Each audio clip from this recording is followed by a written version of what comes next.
Officially scheduled for release in 2026, Denis Villeneuve is working diligently on the sequel to Dune. Part 2. He told Deadline in October 2024 that he was in the writing zone for Dune Messiah, which will finish the Paul Atreides arc and is probably going to be titled Dune.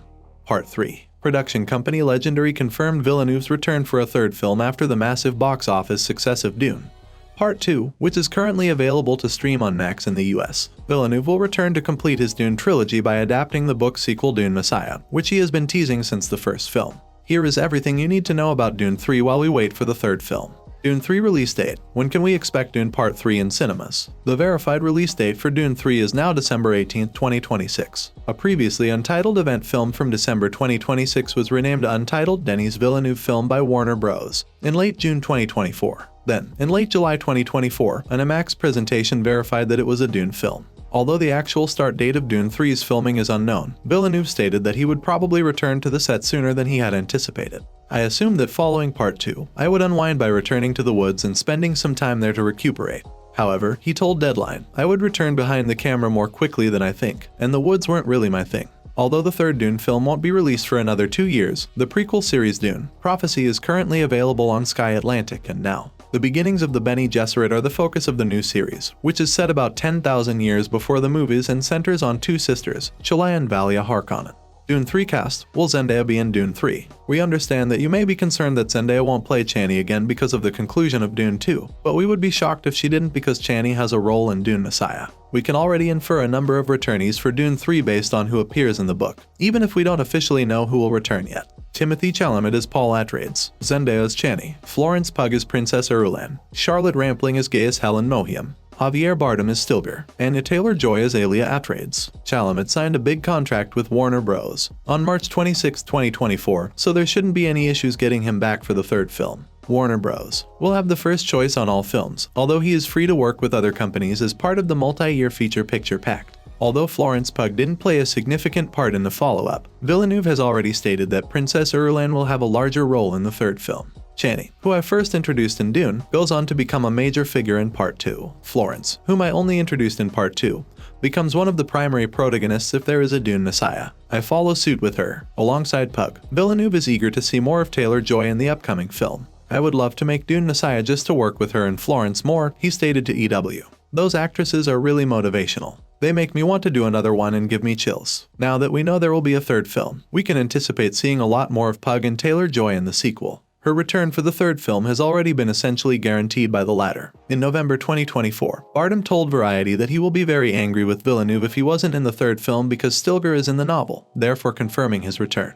I love him. I'll be okay with whatever he decides and whatever he wants. Of course. Is unique, he continued. Don't be shocked if Villeneuve incorporates Lady Jessica, Gurney Halleck, and Shaddam Ivy into his version of the plot, even if they are only referenced in Dune Messiah. Although Ferguson is aware that it is completely out of my hands, she is eager to return. As long as my character doesn't go and sit hot and covered in fabrics, I'm happy, she said. Villeneuve's concentration on the Bene Gesserit prevented Stephen McKinley Henderson from returning in the sequel as Thufir Hawa. He wasn't in Dune Messiah either, but perhaps Villeneuve can work him into the third film. The role that Tim Blake Nelson played in the sequel was similarly omitted.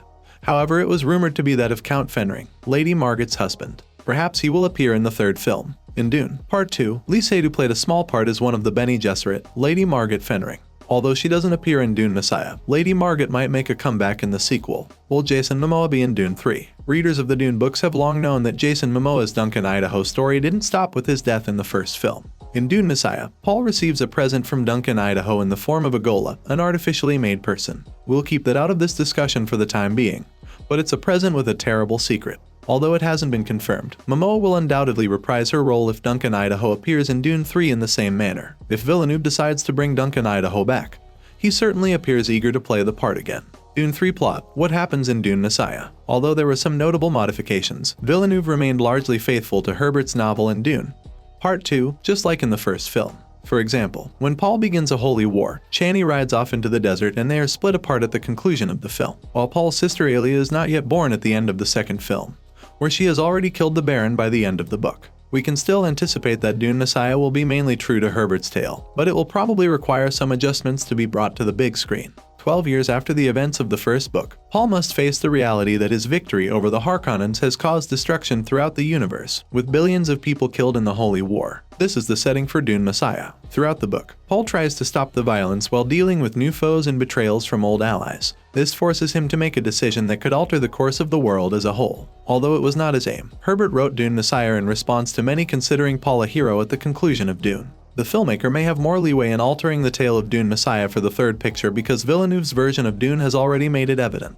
particularly in the climax of Dune 2. He has already hinted that the third film won't be any more of the same Herbert did with Dune Messiah. I think it'll be a great idea to do something completely different.